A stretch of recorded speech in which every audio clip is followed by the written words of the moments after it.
My notes for this video, I have one of my bullet points, and then I just have next to it science. And I have no idea what I meant by science.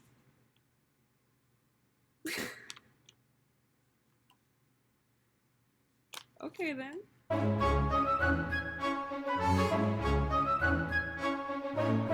I'm Abigail from Bluebird Studios, and I'm glad you are back with me. Today I'm going to be talking about some things that I learned from publishing my second book. They are actually totally different from the first one, because obviously I learned from my mistakes of my first book and changed accordingly. However, I will say that with the second book came a whole plethora of different mistakes that I had to learn and overcome. So that's what we're going to be talking about today, and I'm excited to talk about it, and I hope that it helps you in some way. As I talked about in my first video about my first book, which if you have not seen, I recommend going back and watching, I talked about how I kind of regret my first two books, but I'm keeping them up for documentation purposes, to encourage other people and to encourage myself to see how far I've come. So with that all being said, here are some things that I've learned from publishing my second book. Number one is still more editing.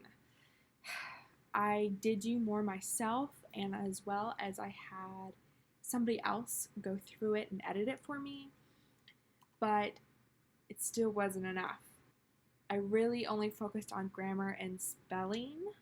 I did not really focus that much on developmental edits like I should have. I really didn't know too much, and I really kind of thought it was the editor's job, which is kind of partially true, to point out certain things where the story doesn't click, it doesn't fit.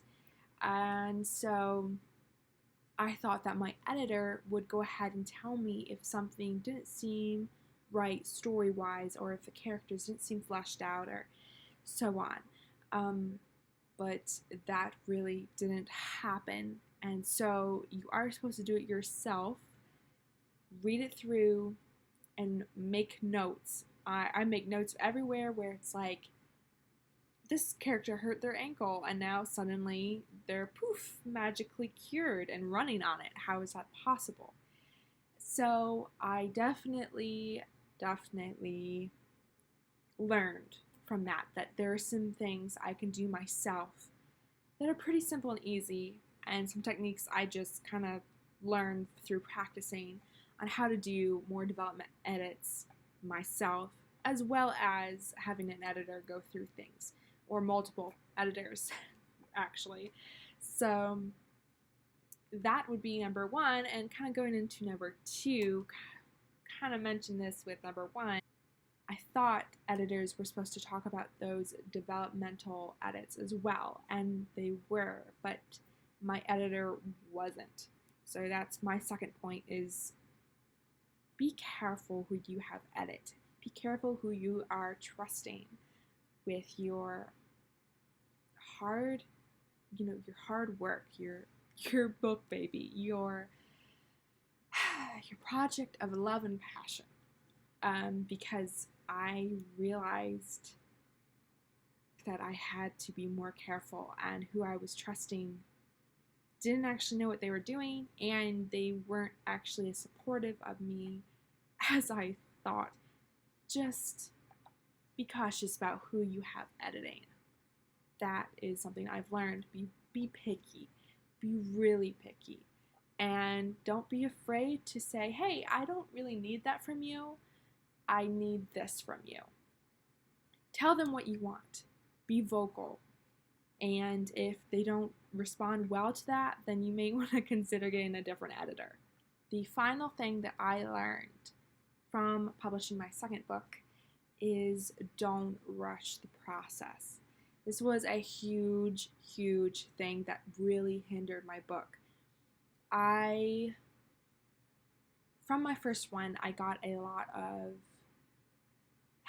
I guess, attention from not necessarily a whole lot of strangers, but friends. And they all really, really wanted to know when my next one was coming out, which was so sweet and kind. But because of this, I really felt a pressure to produce another one as quickly as possible. And I was actually still in school at the time of me writing this.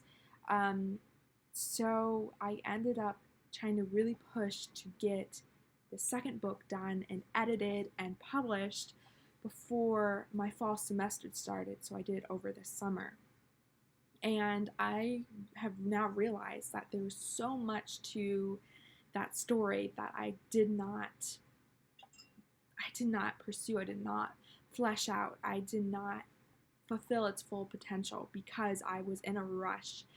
And honestly, if I had just waited and worked on it during school or on, Christmas break or whatever, it would have been so much better. And the book would have been so much richer and more interesting, I guess. And a lot longer, too, because it's actually a really short book. It's actually more of a novella than a full-size book, which is not necessarily a bad thing. But for that book, it was not as good as it should have been because of me rushing it. So those have been the things that I learned from writing and publishing my second book.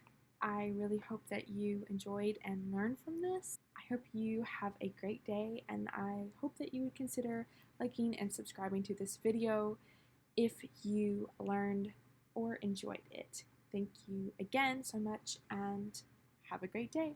Bye, guys.